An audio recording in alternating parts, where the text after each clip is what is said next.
In leg B of the lecture, we want to look at the analysis of magnetic circuits.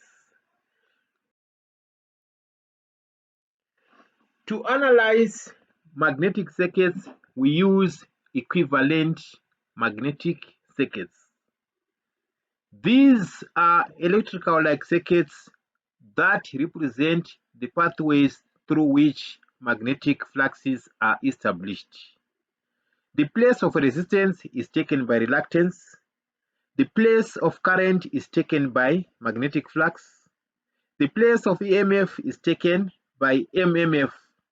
The place of voltage drops and voltage rises is taken by MMF drops and MMF rises respectively. We can then use the same methods as the ones that we used for analyzing electrical circuits to analyze magnetic circuits. We are going to use a couple of examples to illustrate equivalent magnetic circuits. In the first example, we have a coil wound around a steel ring. The coil is responsible for generating the MMF, therefore it is represented as an MMF source in the circuit. The steel ring is modeled as a reluctance in the equivalent circuit.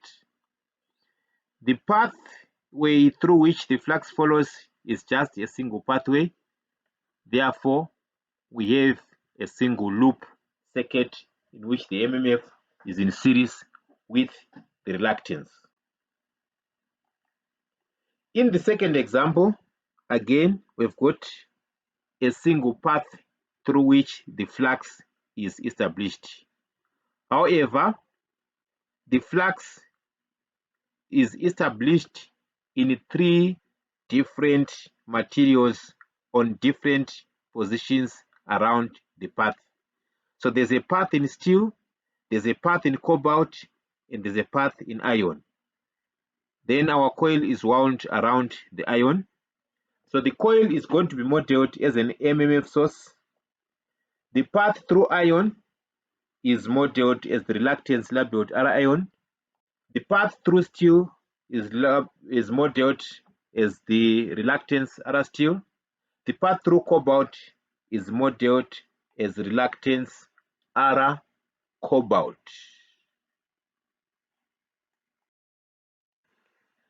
In the third example, we have a structure that establishes series parallel pathways for magnetic flux. Essentially, we've got 3 limbs or 3 pathways. There's the path at the center, which is BE, then the path on the right, BCDE, and the path on the left, BAFE. The path at the center has got the coil wound around it. So the coil is going to be modeled as an MMF source. The reluctance of the path BE is going to be modeled by R2. So since the coil is on limb BE, it is going to be in series with the reluctance R2. Then parallel to this series combination are the reluctances that model the pathways B, C, D, E, and B, A, F, E, respectively. There are 2 laws that are used to analyze magnetic circuits. They are known as the Ampere's Circuital laws. They are analogous to the Kirchhoff's laws. The 2 laws are, number 1, the sum of fluxes entering a junction is equal to the sum of flux leaving a junction. You can liken this one to the Kirchhoff's current law. Number 2, the algebraic sum of MMF rises and MMF drops around a closed magnetic loop is equal to 0. You can liken this law to the Kirchhoff's voltage law. As an illustration, we have here a structure in which some flux has been established, and we have turned that structure into an equivalent magnetic circuit.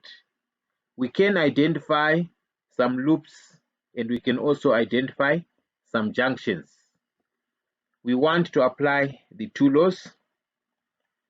So applying the first law, we notice that at junction A, flux A, phi A is entering the junction, phi B is leaving the junction, and phi C is leaving the junction. So therefore at junction A, phi A minus phi B minus phi C will be equal to 0. We can identify two loops and we can apply the second law to those two loops.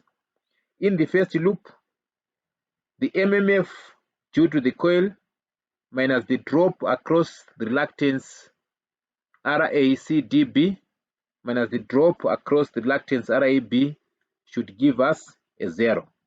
In the second loop, the drop across the path AB minus the MMF drop across the path AEFB must give us a 0.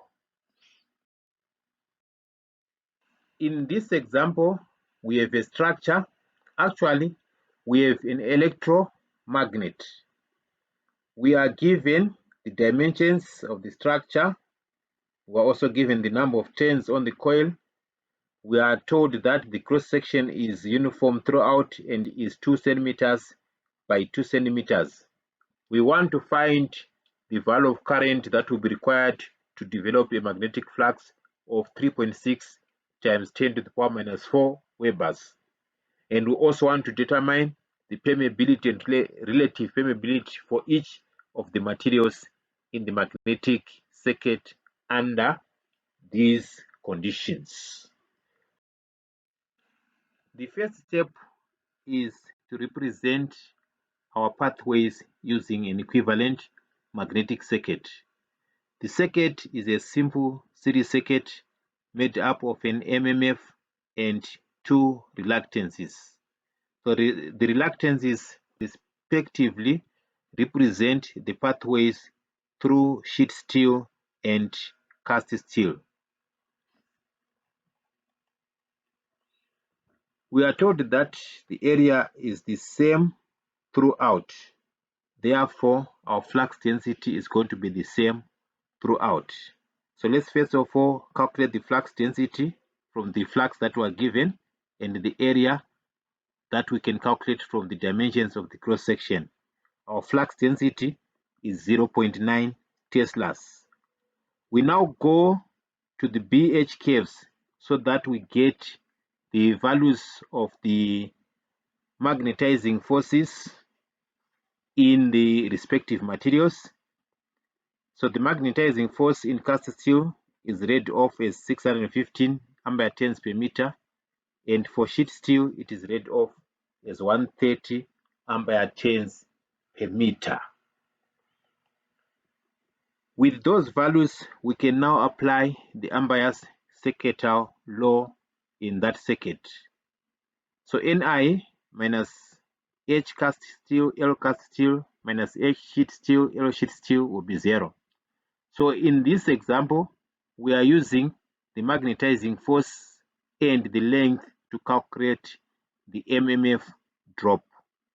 So if you substitute using the values that are known, we'll find that our current is 2.26 amps. Permeability is calculated using the formula mu equals P over H, and relative permeability is calculated using the formula mu R equals mu over mu naught. For cast steel, the permeability works out as 6.923 times 10 to the power minus 3 Webers per amp meter, and the relative permeability is 5,509. For sheet steel, the permeability works out as 1.463 times 10 to the power minus 3 Webers per amp meter, and the relative permeability is 1,164. Another example, find current I2 if the resulting clockwise flux is that. So you've got a clockwise of that much in the clockwise direction, a flux of that much.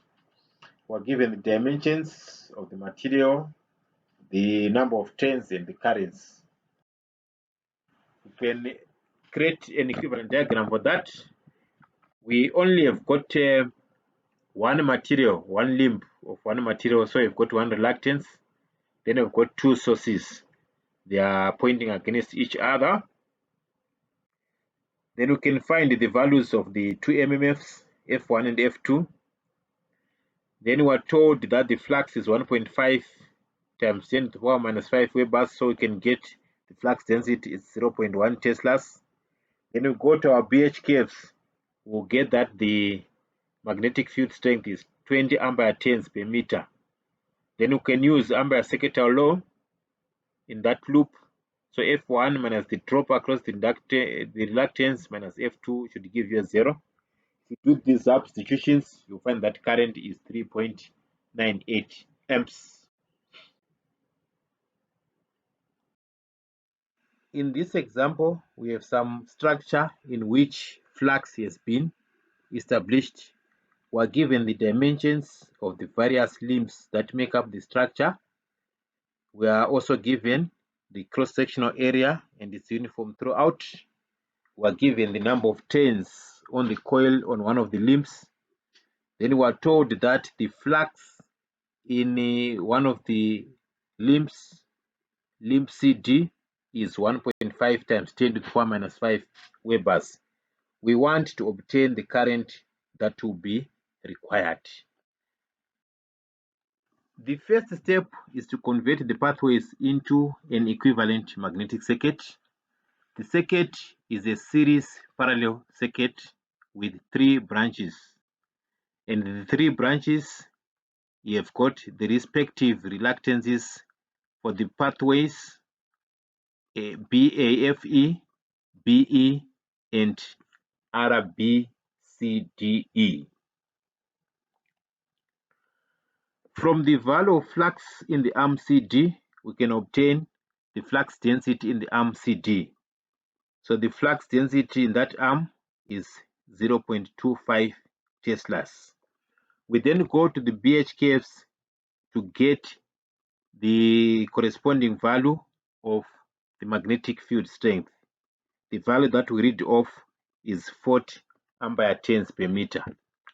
We note that the magnetic field strength in the arm CD is the same as the magnetic field strength in the arm BCDE.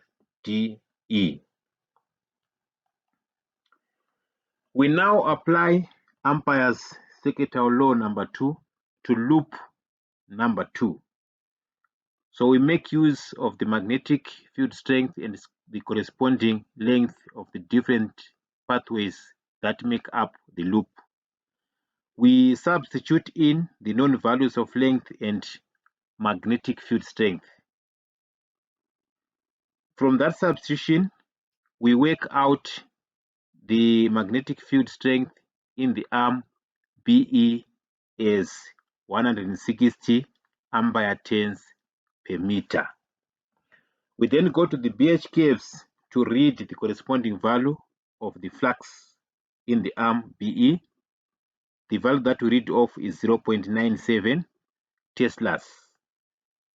Then we calculate the flux in the arm BE from the flux density and the cross-sectional area.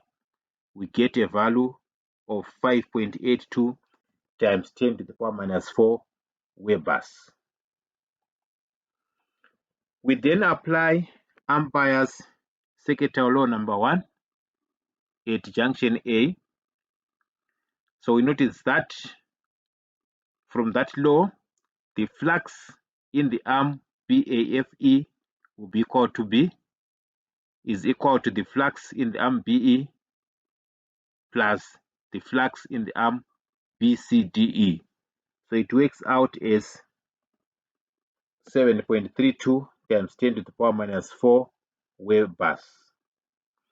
Then the corresponding flux density in that arm is worked out as 1.22 teslas. We now go to the BHKFs to read the corresponding value of magnetic field strength in the arm BAFE, we read it off as 400 ampere turns per meter. We now apply Ampere's Circuital law number 2 in loop 1. So we are basing the expression that we generate on magnetic field strength and length of materials in the loop. We substitute in for the known values and we work out the current as 1.76 amps. In a number of applications of magnetism, there are air gaps between cores. Air gaps have a tendency of spreading flux.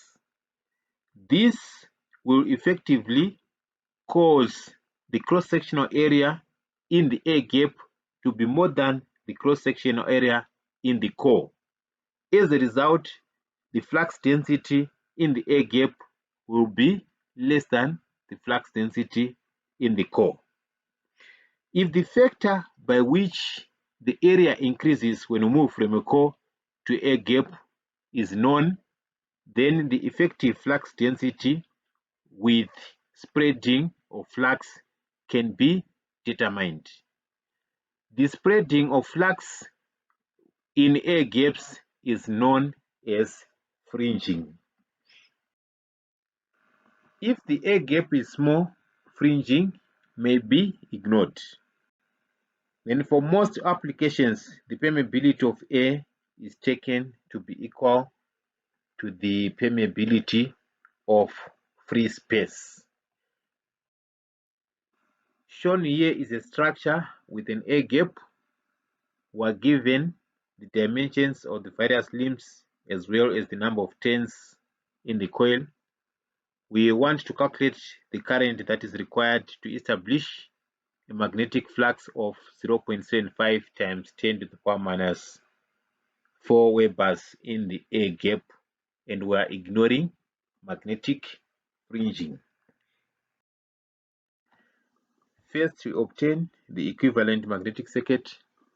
The reluctances are lumped into the reluctance for the core and the reluctance for the air gap. From the flux in the air gap, we obtain our flux density as 0.5 Teslas. Then from the formula H equals B over mu, we obtain the magnetic field strength in the air gap as 3.927 times 10 to the power 6 ampere turns per meter. Then the flux density in the air gap is the same as the flux density in the core since there is no fringing. We read the magnetic field strength in the core from the BH curves as 280 ampere turns per meter. With this information, we apply Ampere's Circuital law to our circuit, and we use the magnetic field strength and length of the different pathways in the circuit. We substitute the values of the known quantities into the expression and obtain the current as 4.12 amps. We have here a ring in which some flux has been established. We are given the dimensions, the number of turns in the coil, and the current. We would want to determine the flux in the ring if there is no air gap. Then secondly, we want to get the flux if an air gap of length 0.01 centimeters is cut in the ring. So that's the equivalent circuit, and that is the amount of MMF that is established by the coil. You can finish up this as an exercise.